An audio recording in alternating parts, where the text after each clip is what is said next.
Bharatiya Janata party की आज हैसियत यही होगी। लेकिन ये जिस तरह की तानाशाह रवैया अपना रहे हैं, भारतीय इतिहास में ऐसा या तो अंग्रेजों ने किया है या ये कर रहे हैं। लेकिन ये वो समय भूल जाते हैं जब 1974 में एक जेपी का मूवमेंट, एक मैस की लड़ाई पूरे देश की लड़ाई बन गई और तत्कालीन सरकार को अपना पीछे मुड़ना पड़ा। तो ये सरकार भी भूल जाए कि इनके तानाशाह रवैया, ये वही नौजवानों का जोश है, ये वही युवाओं का जोश है जो एक करके कड़ी से कड़ी जुड़ता जा रहा है।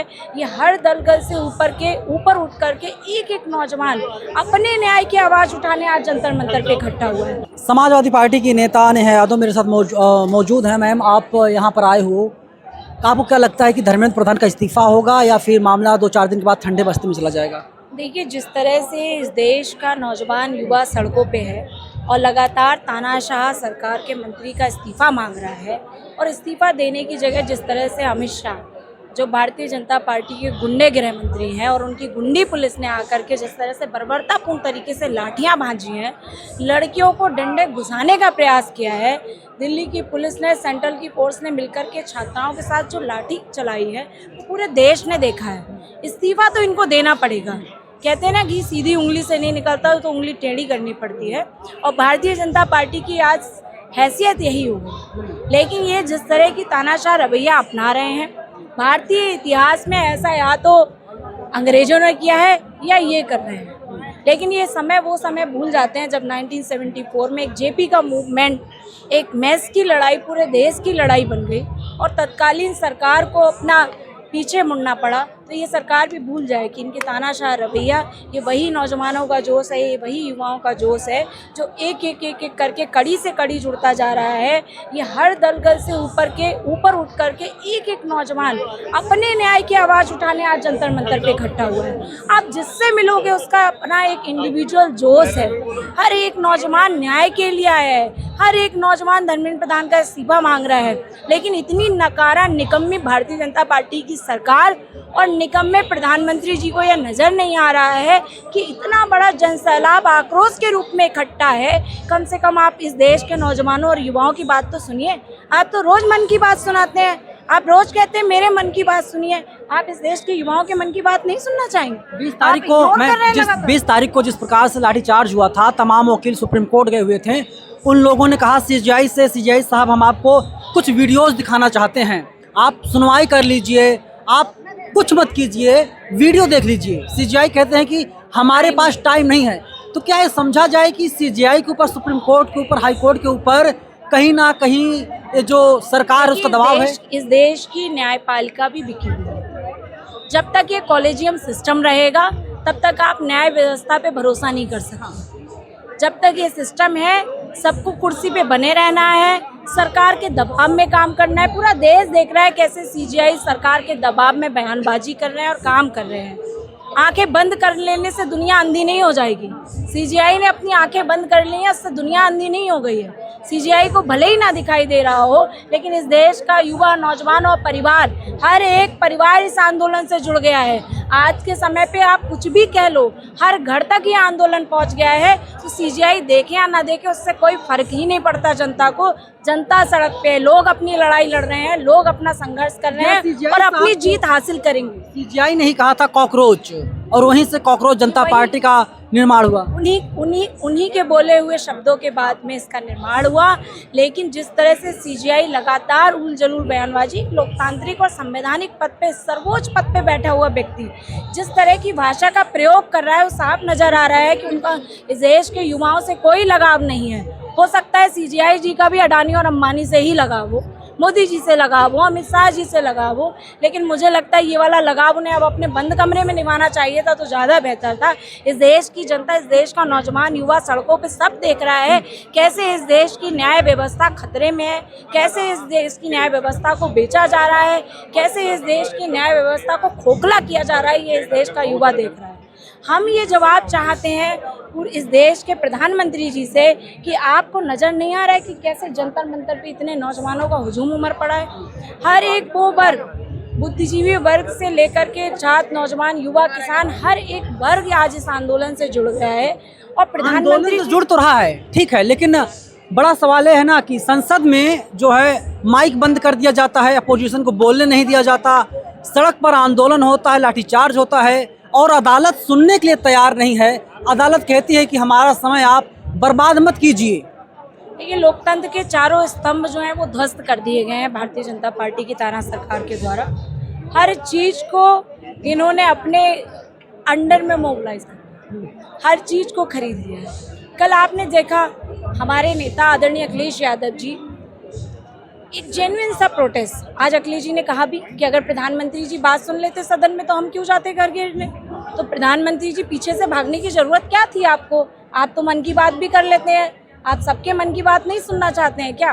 तो प्रधानमंत्री जी को जनता के मन की बात नहीं सुननी है, अपने मन की बात लोगों पे थोपनी है। उसका जवाब पूरा देश और दुनिया देख रही है और दे रही है इनको। जिस तरह से विपक्ष के ऊपर कल लाठीचार्ज किया गया, जिस तरह से विपक्ष के नेता आदरणीय अखिलेश जी और Rahul ji leader of opposition को गिरफ्तार किया गया और जिस विभत्स तरीके से किया गया वो भी पूरा देश देख रहा था। नहीं, उनका दावा, सरकार का सुन लीजिए, सरकार का दावा ये है कि हमने राहुल गांधी से, अखिलेश यादव से बातचीत किया तकरीबन आधे घंटे तक। कहाँ किया था? और अमित शाह से मुलाकात होती है, जो नुमाइंदे आए हुए थे, केंद्रीय मंत्री आए हुए थे और गृह सचिव आए हुए थे, वे लोग अमित शाह को रिपोर्ट करते हैं और उसके बाद ये लोग तब भी नहीं हटते हैं और उसके बाद इनको डिटेन किया जाता है। अमित शाह तो अपने घमंड में है, नरेंद्र मोदी जी अपने घमंड और गुरूर में हैं। जिस तरह से विपक्ष के नेताओं से संवाद स्थापित करना चाहिए, जनता के चुने हुए सांसद हैं, जनता के बनाए हुए लीडर ऑफ अपोजिशन हैं, जनता ने देश की तीसरी सबसे बड़ी पार्टी समाजवादी पार्टी को बनाया है। आप इन लीडर्स से अपने संवाद नहीं करना चाहते तो आम स्टूडेंट्स के आप क्या सुनेंगे? तभी तो अमित शाह ने लाठियां भेज दी थी कि लाठियां चलाई जाए इन पर, लेकिन इस देश के नौजवानों ने जवाब दे दिया, आप कितनी भी लाठी चला लो, गोली चला लो, छाती पे खा लेंगे लेकिन जंतर मंतर नहीं छोड़ेंगे। फिर भी भारतीय जनता पार्टी को शर्म नहीं आ रही, फिर भी नजर नहीं आ रहा, फिर भी दिखाई नहीं दे रहा। ये निर्लज, बेशरम, बेईमान, चोर, लुटेर, डकैत बैठ गए आकर के सरकार में। ना इनके परिवार है, ना इन्हें परिवारों का दुख दर्द पता है। जिस तरह से इन्होंने बीभत्स तरीके से छात्रों, नौजवानों के ऊपर हमला करने का काम किया है, इस देश का युवा, इस देश का छात्र, इस देश की छात्राएं इनको माकूब जवाब दे रही हैं और आने वाले समय में भी इनका तख्ता पलट करके ना जवाब दे तो आप कहिएगा। और वो दिन दूर नहीं, ये अगर इसी तरीके की हरकतें करेंगे तो वो दिन दूर नहीं कि ये आंदोलन पार्लियामेंट गेट के अंदर ना दिखाई दे। जिस तरह से हमारे विपक्ष के सांसदों की बात नहीं सुन रही है सरकार, जिस तरह से नौजवानों की बात नहीं सुन रही है सरकार, इतनी ब्रूटल गवर्नमेंट, इतनी तानाशाह सरकार हिंदुस्तान के इतिहास में कहीं नहीं हुई। ये अपने आप को हिटलर समझते हैं, ये हिटलर की नीतियों को अपना रहे हैं, ये हिटलर के हिसाब से काम कर रहे हैं, लेकिन इस देश का नौजवान देश में हिटलर पैदा नहीं होने देगा, ये वो भूल जा रहे हैं। दिल्ली पुलिस को लेकर क्या कुछ कहेंगी? क्योंकि देखा गया कि महिलाओं के ब्रश दबाए जा रहे थे, गंदे तरीके से ब्रश को टच किए जा रहे थे, प्राइवेट पार्ट्स में बाकायदा किस प्रकार से लाठीज किया गया, क्या मैं बोलूं, तो बोल भी नहीं सकता। मैंने देखा, देखिए जिस तरह से दिल्ली के एक मेल पुलिस अधिकारी ने, जो इंस्पेक्टर है दिल्ली पुलिस में, उसने जिस तरह से एक बच्ची को लाठी घुसाने का प्रयास किया है, वो पूरा देश देख रहा है कि किस तरह से दिल्ली की पुलिस ने काम किया। लेकिन क्या गूंगे, बहरे, अंधे अमित शाह को ये दिखाई देता है कि इस देश की लड़कियों को यही बेटी बचाओ बेटी पढ़ाओ का नारा दिया था आपने? यही कहा था सबका साथ सबका विकास करेंगे, यही विकास करने आए हैं आप, यही बेटियों को रक्षा देने आए हैं, यही सबके साथ में न्याय करने आए हैं। ये इस देश के ऐसा पहला गृह मंत्री है जिसको ये डर ही नहीं है। ये इतने ज़्यादा मनोबल इनका बढ़ चुका है कि ये इतने ज़्यादा तानाशाह हो गए हैं कि इन्हें नज़र ही नहीं आ रहा है इस देश की जनता क्या चाहती है, इस देश का युवा क्या चाह रहा है, इस देश का कौन सी बड़ी चीज़ मांग ली है, कौन सी नरेंद्र मोदी जी की संपत्ति मांग ली, कौन सी अमित शाह जी के बेटे के BCCI का पद मांग लिया है, कौन सी ऐसी चीज़ मांग ली है जो आपको देने में शर्म आ रही है, देने में दिक्कत?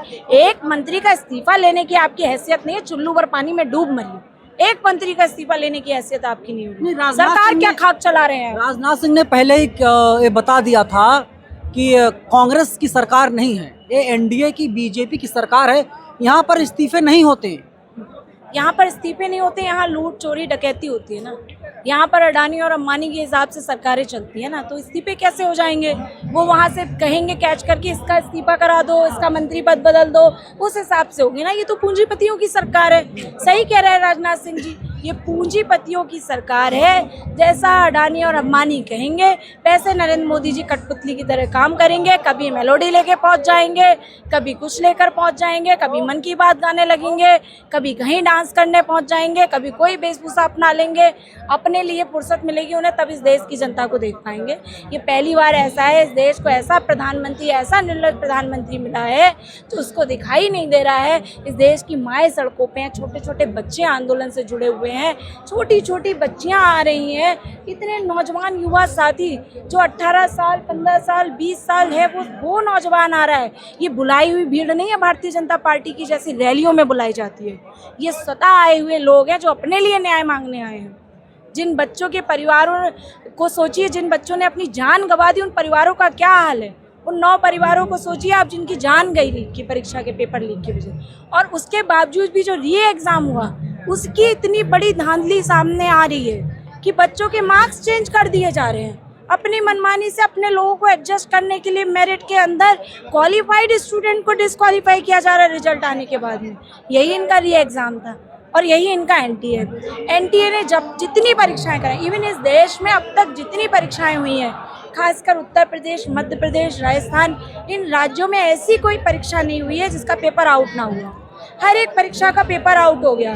धोखे से पेपर से कोई बच भी गई जिसका पेपर नहीं, मेरिट से अगर कोई परीक्षा, मेरिट से कोई वैकेंसी फुल हो रही है तो उसमें रिजर्वेशन का इतना बड़ा घोटाला हो रहा है, वो पूरा देश देख रहा है। उत्तर प्रदेश में 69,000 शिक्षक भर्ती में 18,000 आरक्षित सीटों को खाली हो।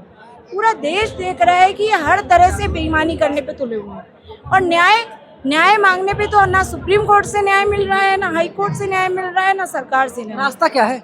रास्ता है सरकार को पलटने का। जैसे वोट की ताकत से। चुनाव के बाद आप ही लोग, साहब डॉक्टर अम्बेडकर जी ने सुन तो लीजिए, चुनाव के बाद मैडम, चुनाव में जब हार मिलती है तो आप ही लोग कहते हो कि ईवीएम घोटाला हो गया, घोटाला हो गया। उसके लिए, उसको ईवीएम को रोकने के लिए आप लोग सड़क पर नहीं आते हो, और अगर आते भी हो वो सिर्फ सिंबॉलिक होता है ना, सिंबॉलिक होता है। मैंने नहीं देखा कांग्रेस पार्टी हो, समाजवादी पार्टी हो, देश की कोई पार्टी हो कि 10 दिन, 5 दिन या 1 हफ्ते का आंदोलन इस देश में चला हो ईवीएम को हटाने के लिए। देखिए, हम सब बाबा साहब डॉक्टर भीमराव अंबेडकर जी के दिए हुए संविधान को मानने वाले लोग हैं। हम सब एकजुट ताकत से एक होकर के, हमारे नेता आदरणीय अखिलेश जी लगातार ये बोलते रहे हैं कि ईवीएम को हटाया जाए, लगातार चुनाव आयुक्त को पत्र लिखे हैं, लगातार इस आवाज को उठा रहे हैं। सारे विपक्षी नेता आवाज उठा रहे हैं, लेकिन सरकार किसकी है? भारतीय जनता पार्टी की। चुनाव आयुक्त किसका है?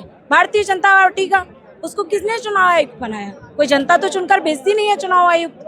प्रधानमंत्री जी जिसको सिलेक्ट बना दें। सिलेक्टिव लोग कुर्सियों पे बैठे हुए हैं, वो अपने सिलेक्टिव के अनुसार ही काम कर रहे हैं। इसीलिए इस देश की व्यवस्था में परिवर्तन नहीं हो पा रहा है।